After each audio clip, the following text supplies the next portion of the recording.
someone at EY happens to be placed in Poland who has, is it 24/7 you are now our IoT leader. So welcome and go ahead with your 3 stories. Thank you, thank you.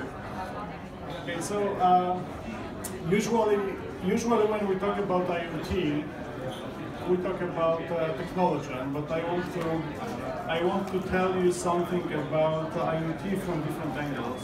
And whatever you are consultant, you are technical engineer, or you are entrepreneur, or you are a business partner, you will benefit from that.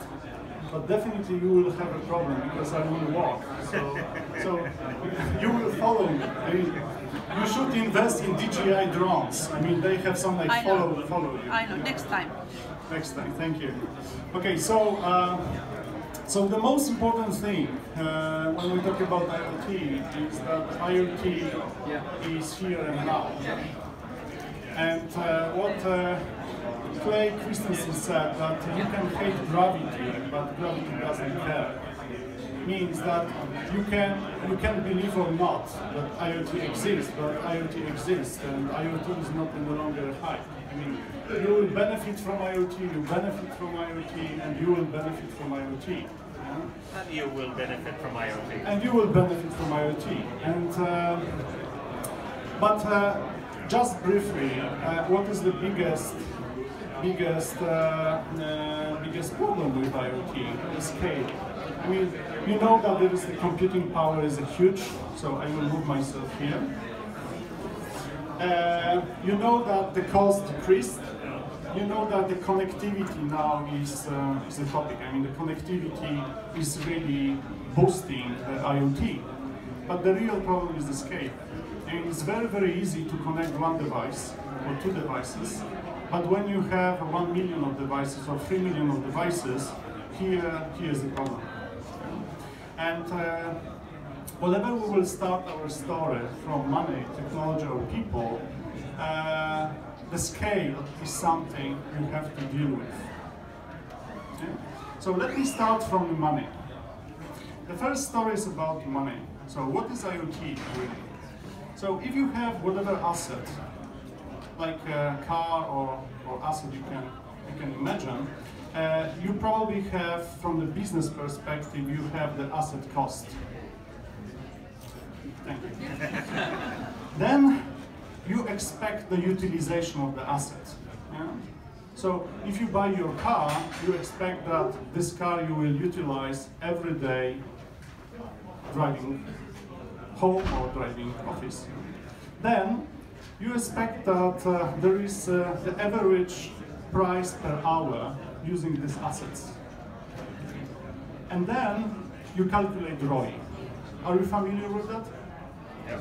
So the main concept and the domain of IoT is to do a little trick to increase utilization of the asset, and then you can reduce the price or you can make more profit. It is a magic of IoT. So if you think about your personal car, one day you will end up with the concept to become a Uber driver. Why? Because you want to utilize your car and make money on that. And then the cost per hour will decrease, or you will get the profit. So it is the basic concept. But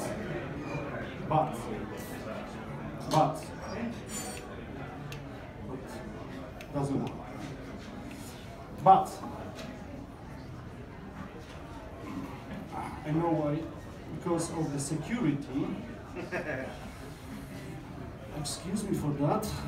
In UI we have something like a password reminder. And then everything is blocked. But okay, returning to this wonderful story. So increasing asset utilization, you can decrease the time. But in the traditional way, you are not thinking about the value coming from data. And believe me or not, 100%, maybe 99% of companies talking today about investment in the heavy assets, they are not thinking about data at all. The construction, the owner of the building companies, they are not thinking about the data utilization. And here is the example of that. $3.5 trillion is the money needed by US to somehow make roads and infrastructure good again. Of course, if we add something like a wall between US and Mexico, we will have $4 trillion. And surprise, surprise, the $4 trillion is the federal budget in the US. Means that very soon, US will not have enough money to repair roads. And do you know why I am talking about this point now? Because if we talk about IoT, we are thinking only about the investment stage. We are not thinking about the maintenance. And here is a takeoff. When you think about IoT, whatever, you are a client, you are an advisor, you are an entrepreneur, you must think about the maintenance cost of IoT sensors. And here is the example what has happened in the US. So let me show you what was the idea behind the return on investment in the States. So they said in early 60s that US will invest heavily in the roads and bridges, and they will have a tax coming from the petrol. And they did some assumptions saying that the big, Ford or whatever, the big cars will consume something like a 12 gallons of fuel every month, and then they will, produce the money for the government. But something has happened, and this model collapsed. They continue the same idea of harvesting taxes, but in the old way.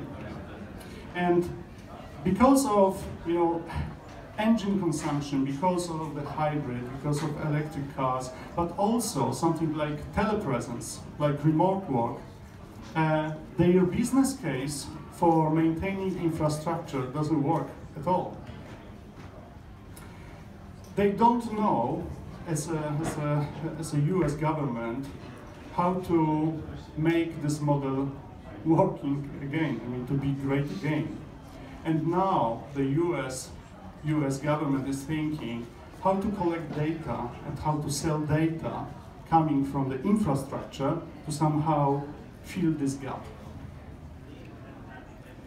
So, summarizing, if we talk about the future investment in infrastructure, IoT infrastructure, physical infrastructure or logical infrastructure, we should include data in the standard equation of asset utilization and so on. And there are plenty of different ways how to do that. Plenty of different ways. EY as a company, we have our own way how to make money out of data. We can advise the clients how to make money out of data. And here you have one of the examples how to think about the value of the data or data monetization strategies.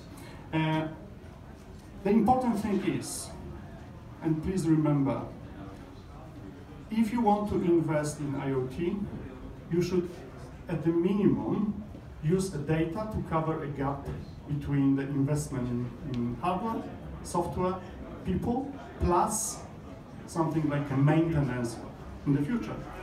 And here is a question, why I'm talking about that? And I will give you one example. Here in this room, we have probably 70 bulbs. And usually, the failure of the bulb is something like one per month, after 5 years. And you need probably 1 or 2 guys working all the time in this hotel to maintain the, the bulbs. And we talk about 1,000 bulbs. If we talk about sensors, we talk about millions of sensors. And each sensor you have to plug, you have to activate, and you have to connect. Means that the traditional way of calculating the manpower gives us 200 people maintaining the sensors in the connected building. How to do that? Please think. It is a quiz. Okay, so summarizing and jumping to the next thing. So if we talk about IoT, we have 2 legs. I will walk another side. Thank you. So you have 2 legs. So the one leg is about the consumer IoT. Now, clocks, watches, all the gadgets. The main aim, the purpose of this consumer IoT is to maximize revenue. So to bring additional money to the company, selling more by improving the life of the customer. Try to imagine Apple Watch. It's about making our life easier, nothing else. When we talk about industrial IoT, it's about better asset utilization. It is a magic. It's magic. In today's world, whatever company we will mention, maybe some of them are more advanced, but whatever company you will mention, they don't know what is the utilization of their assets. And I have the perfect example. If we talk about the consulting companies, we measure our utilization. We have something like timesheet. We are able to say in the granulation of 1 hour what we do. It is our utilization measure. And can you imagine that the industrial companies, they don't know what is the utilization of the line? They don't know. They know that sometimes something is happening, but they don't know. So it is just something, please remember, because it is the magic of IoT, nothing else. But technology.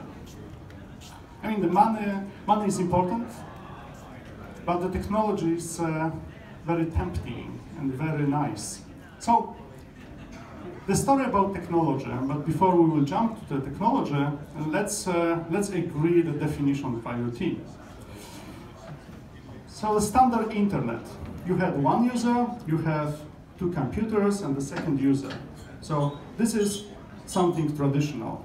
I can ask my friend what is the weather in Hong Kong, and I can do something with the machine. Then you have a semi machine to machine, that the sensor is sending data, and the data someone is able to process. And then we have a classical machine to machine, Sensors talking to computer, computer talks to computer, computer talks to machine, and do action. It is not IoT. The IoT is when you have number of sensors connected to the cloud. All this data are going to the cloud. Then you have artificial intelligence able to run so fast that you can predict the future and set up machine before something is going to happen. So imagine the situation that you drive the Tesla, and the Tesla can predict that someone is trying to change the line. It is the way how our IoT is constructed. So in this world, it's everything about sensors, it's everything about connectivity, but also something very, very, very special, the IoT platform. And I want you to walk through the very, very funny story. So today we have over 1,000 IoT platforms. You probably know some names. the big names like IBM, Watson, GE, Prince, Microsoft Azure, and others. I mean, big names. But there are thousands of others platforms. I mean, a lot. And every day probably we have the one new platform. But what you see is sometimes a devil, and sometimes it's really something good. And our clients ask us, which platform is the best? Which one is, something we need to jump? And this slide is showing a very interesting history about platforms, about the mobile platforms. If you cannot see, please come in closer, because those data are showing what has happened with platforms. Look, in 2007, the 63% of the mobile devices were powered by Symbian. And only 12% plus 2 plus another 12% Microsoft. So let me say the Symbian was the platform number one. And many businesses, many startups in 2007 invest heavily in Symbian. I mean, to have their application on Symbian. Do you remember Palm OS? Then in 2008, 2008-9, somewhere here, something happens. Android and Google, they said, we will give you a community, we will give you, whatever you come from, we will give you a possibility to create your own application on our new platform called Android. Just one year after, they had 20% of the market. Then, 22, something happens here, 46%. Look what has happened with Symbian this time. I will know, because of Finland, I will not bring one name here, but you know what name I'm talking about. But something happened here. And then we have 80% of mobile devices run Symbian today. And the Apple iOS is 60%. The Symbian is 0. So the answer, what platform you should choose, is not what you see today. Are you with me? So the winner, I don't know. But there is something very important when we talk about platform. That from one side is the cybersecurity. We talk about cybersecurity, and probably when you ask someone on the stage what is the biggest concern when we talk about IoT, it's the cybersecurity. Yes, but the security is not only the cybersecurity, cyber threat, but also vendor lock. And here, again, is the hint. When we think about IoT, we should think that we are jumping in the technology. And if we have ecosystem built, it is extremely difficult to jump out from the ecosystem. And I will give you an example. If you invest heavily in Apple devices, heavily, so you have iPhone, iBook, MacBook, phone, whatever, just everything, the decision to say this investment was bad, I will jump into the Android, is very difficult. So when we talk to our clients, when we talk to our companies inside, outside, the vendor lock, platform lock is something you have to be aware. And the last thing, the last story is about luxury. It's about us, about people. Because usually when we talk about IoT, we talk about technology, we talk about money, how to make money out of that. But the people is one of the most important elements in this journey. So, we love luxury. We love luxury. And here's the story about maps. I mean, some of us, we know how to use traditional classic maps. But now we have GPS.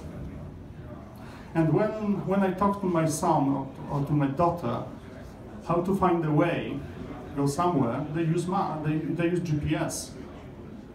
I mean, they cannot use a map because they don't have knowledge any longer. But something is wrong with the traditional GPS because of people. There is a trend called communities. Are you aware of that? Are you aware of communities?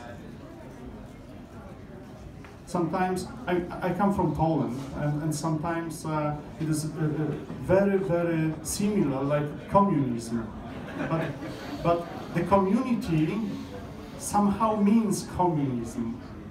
And I will show you what is going on now. Look, TomTom is decreasing 20% year by year.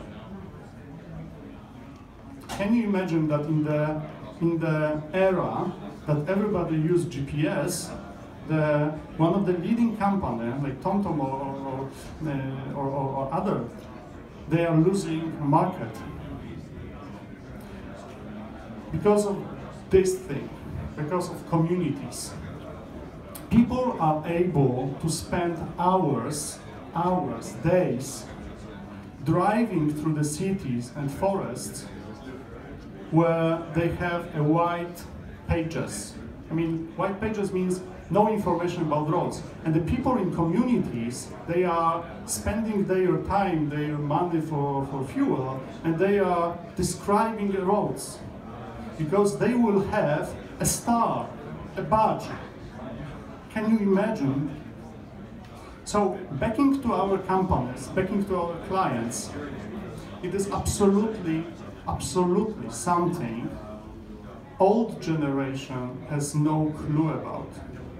The generation Z, millennials and stuff like that, it is a different mindset. And if you connect two things, I'm moving here. So if you connect two dots, the dot number one, that we love luxury, and the dot number two, that the new generation is different. I know that you are smiling because you are from this generation, but then we have something very, very, very serious. Look, it is summary. When the young generation has no GPS, they don't know what to do. They are totally blind. I remember one situation in US, standing at the front of the rental car. There was a couple, I mean young people, and they said, no, we don't like this car because there is no GPS. I said, guys, it is a great car, it's a Mustang, take it. No, there is no GPS, and the roaming is so costly, so we will not use it. But you can buy a map, you know, in the boot. I mean, what map? What for? So, but to the business, back into the business. Exactly this fact brings a huge risk, because imagine that you change the classic ecosystem to IoT, then you will do a change of the brain of the people doing the business for years, and you will replace the robotic processing of artificial intelligence. And if you don't think about the training, simulation and stuff like that, you will lose knowledge. You will lose knowledge. And one day, when the system will be collapsed, you will have no clue how to make this system working again. Today, with VESA, we visit one of the companies downstairs, and they build a simulator. The simulator. The simulator is for this thing. I mean, if you are a pilot in Lufthansa or FIDA, you need to be, trained all the time. I mean, the plane is flying, but you must be trained, not to drive the car or drive the plane, but to be able to react. It's very important. So, our grandmas and the big leaders said that when you don't have wisdom and you do just the simple things, means that you are not any longer valid. I mean, we have to build our wisdom, and we have to explore a wisdom of the masters we have around us. But those three stories about money, about technology, and about people, I will end up with the conclusion. It is very well-known quote that the innovation is needed, and we need to jump into the IoT, into artificial intelligence, but smartly. And I saw many clients who think that when they connect everything, they will reduce by 60% stuff. It is not true. But there is the hope. Art. You cannot just connect sensors to the violin and you will have, the wonderful music. Of course, you can simulate, but still there is the hope. And at the end, I have very quick video for you showing what this art means.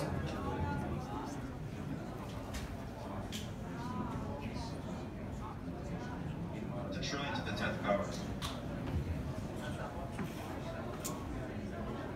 Let me check that. The answer is 1000000000000000000000000000000000000000000000000000000000000000000000000000000000000000000000000000000000000000000000000000000000000000000000000000000000000000000000000000000000000000000000000000000000000000000000000000000000000000000000000. It is a different way how to use artificial intelligence, but anyhow works.